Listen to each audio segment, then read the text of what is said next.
All right, welcome to the deep dive. This is where we take source material articles, research, you name it, and really dig in to find the most important knowledge and insights for you. Exactly. We try to give you that shortcut to getting informed, finding maybe some surprising things, and hopefully making it interesting too. Think of us as your guides through all the info. We're here to help you navigate the key ideas, point out what's really significant, and, explain why it might actually matter. And today, we're diving into a really fascinating piece of writing. Yeah, our source is a single essay. It's titled God Needs No Middleman, a Christian Pantheist critique of Catholic mediation, and it's by Skylar Fiction. Okay, so our goal here, just to be clear, is to unpack the main arguments and the specific viewpoint in this essay. Right. We're looking at his critique of the Catholic structure, but through this particular Christian pantheist lens, uh, specifically how the author defines it in the essay. So it's about understanding what Skylar Fiction is putting forward here, exploring their ideas, not us saying we agree or disagree. Precisely. Just understanding the text itself. Okay, so let's get into the essay's core argument then. Fiction starts by interpreting Jesus' teachings, right? Yeah, arguing that Jesus was all about a direct, really intimate relationship with the divine. And they use scripture for this. Mm-hmm. They point to verses like Matthew 5:1, you are the light of the world, and also Matthew 23:9, call no man father on earth, for you have one father. Things like that. Okay. And then immediately the essay draws this sharp contrast with its view of Catholicism. It really is striking. Fiction paints this picture of Catholicism as an intricate hierarchy of robes, rituals, relics, and reference. Wow. Okay. And the author claims this whole system, whatever its history or intent, ends up sending a message that they boil down to, you are not enough. Okay. So that's the setup for the middleman critique. The idea that the structure itself implies you need something extra. Exactly that. Fiction argues the system basically tells you you need a priest, you need a sacrament, a confession booth, you need a holy father. It sets up these mediators as, well, essential for connecting with God. And this connects directly to the Christian pantheist perspective the essay uses for its critique. How does fiction define that within the essay itself? Well, in this context, fiction presents Christian pantheism not just as God is everything, but more like God is the essence within everything. Okay. So God isn't separate, watching from, afar. God is immanent, present in all things. How do they describe that presence? They use some really evocative language. Yeah. Things like God being the fire within you or the wind that wraps around you, even the breath that just left your lungs. Very immediate, very present. So if you put that view of God as immediately present next to the hierarchical structure they just described, well, the main critique becomes pretty clear, doesn't it? It absolutely does. Fiction's central claim boils down to this. Catholicism, through its structure and processes, replaces presence with process and communion with control. Presence with process, communion with control. Yeah. The direct, imminent connection, in the essay's view, gets overshadowed or even blocked by these structured intermediaries and required rituals. Okay, so that's the core tension. Then the essay digs into what it actually calls the machinery of mediation. What's that about? Well, fiction describes the Catholic structure itself as like a divine distribution chain. A distribution chain. Yeah.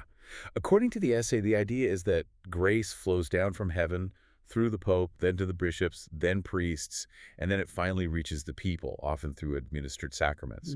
It's presented as this very top-down system of access. And the essay argues this whole setup flies in the face of key things Jesus said or did. Fiction brings up the tearing of the temple veil, for instance. Yes, Matthew 27:51. That's a really powerful point in the essay. Why was the veil so important, according to fiction? Well, fiction explains it was the massive curtain sealing off the Holy of Holies, the absolute most sacred inner part of the temple. Only the high priest could go in there, and only once a year. Right. So the author interprets the veil tearing at Jesus' death as this huge divine statement.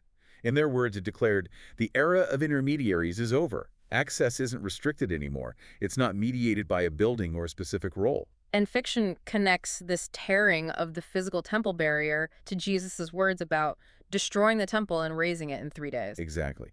Which is traditionally understood as him talking about his own body, right? Mm-hmm. So the essay picks up on that, seeing Jesus' body as the new place where God dwells. And then, this is crucial, they link it back to that Christian pantheist view. Through the Spirit, fiction argues, the temple is now within us. Within everyone. Yeah. Every single person, in the author's view, is now a living, breathing temple. Wow. Okay, so if the temple is within you and the veil separating you is torn, the essay's conclusion about the church putting barriers back up must be pretty stark. It really is. Fiction calls that kind of church structure a golden cage or a kingdom of A middlemen. kingdom of middlemen. Yeah. From the essay's perspective, rebuilding those layers, those mediations, is basically going back to the very thing Jesus came to overcome. Okay, so moving beyond the overall structure, the Mm. hierarchy, Mm. the essay also critiques specific practices. It talks about sacramental control. Right. Fiction looks at the Catholic sacraments, often described as visible signs of invisible grace. Mm-hmm. But the critique here is that by tying grace so closely to these specific rituals, which often have to be done by clergy, it turns grace into what fiction calls a system of sacred transaction. A transaction, meaning Meaning it implies you need the specific rite performed by the right person to kind of get the grace, like you're exchanging something for it. and the essay contrasts this with Jesus' own invitations in the Gospels. Yeah, strongly. Fiction argues Jesus never laid out these kinds of procedural requirements. Like what? Well, the author says Jesus never asked for a baptismal record or demanded confession to a priest as a condition for forgiveness or salvation. They highlight verses like John 7:37, "Let anyone who is thirsty come to me and drink." And the essay really emphasizes the simplicity there. No forms, no robes, no intermediaries, just thirst. It's presented as this direct, unmediated invitation. The essay also uses that really striking example, the thief on the cross next to Jesus. Oh yeah, Luke 23:43. That's a key example for fiction. How so? Well, the thief just expresses faith right there, moments from death, and Jesus promises him paradise immediately. Right. The fiction points out, look, this guy had no baptism, no communion, no formal confession, nothing. The author argues his faith, raw, immediate, unmediated, was enough. It really pushes against the idea that grace requires these specific ritual steps. So how does the essay's Christian pantheist view frame grace itself then, if it's not tied to these transactions or rituals? From fiction's viewpoint in the essay, grace isn't something doled out or controlled by an institution. Okay. The essay uses language like grace radiates. It flows through forests and friendships, through sorrow and silence. It's presented as this constant pervasive reality. So everywhere. Kind of, yeah. Not bound to altars. It's waiting in the wind. That's a direct quote. It's meant to be universally available, inherent in existence itself. That's a very different picture. And it leads to, well, a pretty sharp conclusion on this point in the essay. It does. Fiction basically concludes that any system claiming a monopoly on grace, claiming it's the sole dispenser, isn't dispensing divinity. It's hoarding holiness and selling access to what was always free. Hoarding holiness. Wow.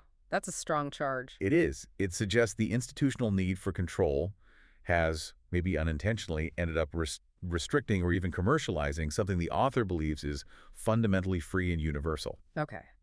So after sacraments, the essay turns to the role of Mary and the saints, framing it as maybe a spiritual detour. Right. Here, fiction critiques the Catholic practice of encouraging people to pray to saints or Mary for their intercession. Lighting candles, saying novenas, asking them to step in for you. Mm. And while fiction does acknowledge the official Catholic distinction that it's veneration, not worship, they argue that for many people in practice, that line gets pretty blurry. And the essay contrasts this with, again, a direct invitation from Jesus. Exactly. Fiction points to Matthew 11:28. Come to me, all you who are weary and burdened. To me. Yeah. The argument is Jesus' invitation wasn't, quote, routed through a celestial call center. It was direct. The essay basically asks, why go through intermediaries when the ultimate source invites you straight in? So from the Christian pantheist view in the essay, how should one think about saints or Mary? Are they just dismissed? Not entirely dismissed, no. Fiction says there's value in honoring their wisdom, their lives, people who shine brightly. But the emphasis is on not kneeling to them, not outsourcing your own spiritual connection or hunger. Because Because, again, the core belief presented is that the divine is already within us, whispering, waiting, alive. The journey is inward, it's direct. It's not meant to be routed outward through others first. this theme keeps coming back, doesn't it? Direct access versus institutional control. The essay then tackles the church's claims about its own authority, asking if it's potentially imprisoning truth. Yes, this is a really big section. The author critiques the church's claims to, well, ultimate authority. Things like the power to speak infallibly, the power to excommunicate, the power to sort of definitively say who's in and who's out. regarding God's favor. And also demanding obedience to specific doctrines and traditions. Right. Obedience to what's handed down through the hierarchy.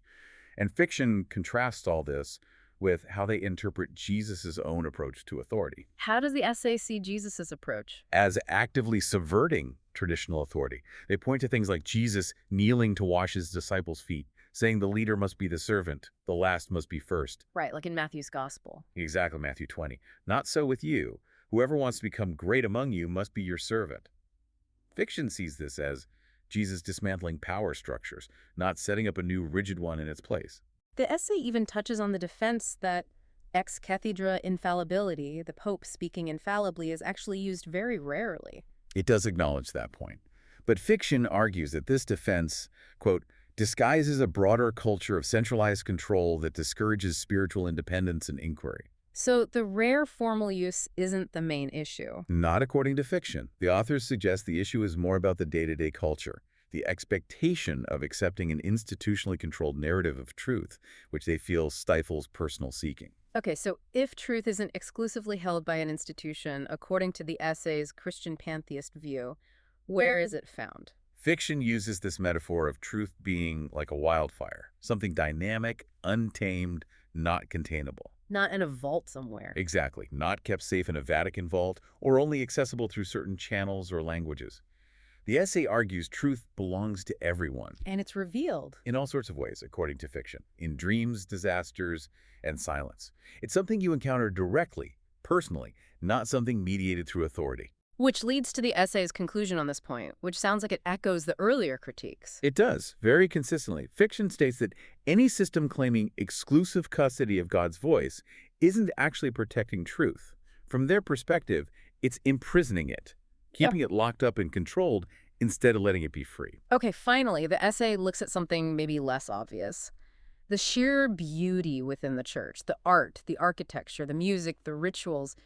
Fiction asks if this could be a mask or even gilded decay.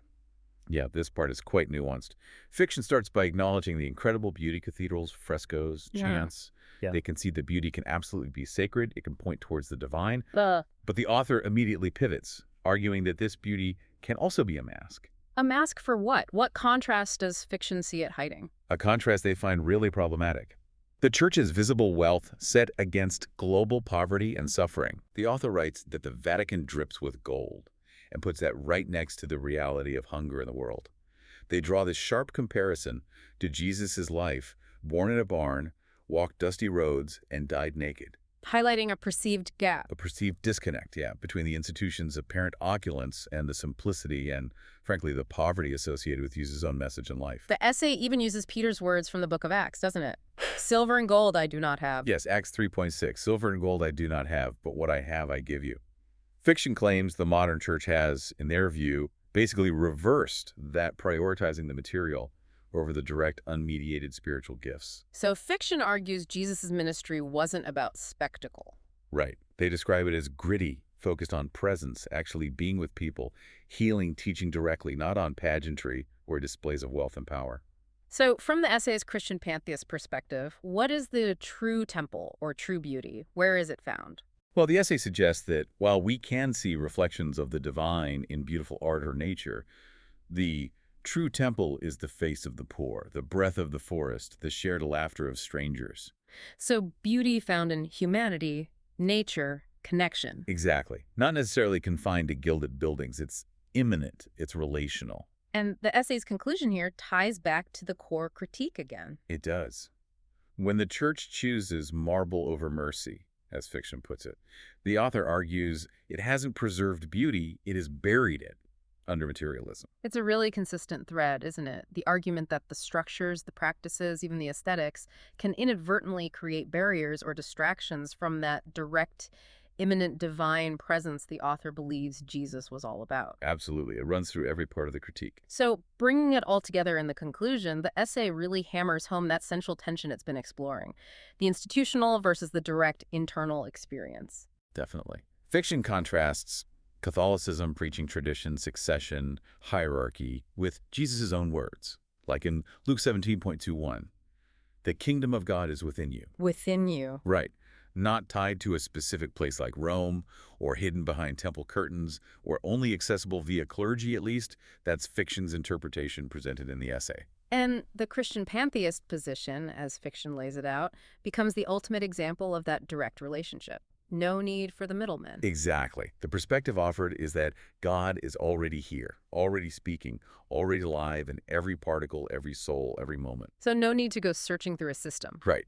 From this view, there's no need for permission, no need to go through prescribed channels to find a connection that is argued to be already inherent, already yours. And the essay actually includes a very direct message to the reader, doesn't it? Kind of a call to action based on this view. It really does. Fiction writes directly. You don't need permission to be close to God. You are already home. You are the temple. The light is within. It's quite empowering from that perspective. And Fiction frames this whole critique, which, let's be honest, is pretty pointed in places as coming not from anger, but from love. Yeah, they state the critique is not born of bitterness, but of love. And the aim is to awaken the reader to this idea of inherent, unmediated divinity within themselves and the world. And the essay's final lines really capture that whole idea. They do. It ends. The sacred is not something we go to. It is something we wake up to. The divine was never far. She is here now in you. It's a call to shift focus, essentially, from looking outward through institutions to recognizing the divine inwardly and all around. It's definitely a thought-provoking piece. It really challenges conventional religious structures from a specific theological standpoint. Absolutely. And just to reiterate, we've been exploring the ideas presented by Skylar Fiction in God Needs No Middleman, laying out the author's arguments, their interpretations, as they appear in the text. Right. Our goal was just to guide you through the essay's main points, showing you what the author is critiquing and the alternative perspective they're offering. It's exactly giving you the landscape of the essay's arguments. So as we wrap up this deep dive, maybe here's a final thought for you, the listener, to kind of mull over, and it comes straight from Skylar Fiction's essay. Okay. Reflect on this idea that the divine isn't distant, it isn't controlled by institutions, but it's actually inherently present within each person and within the natural world. What might it mean for you to really see yourself and the world around you as the temple that the author talks about? That's definitely something to ponder. Indeed. And that's our deep dive for today.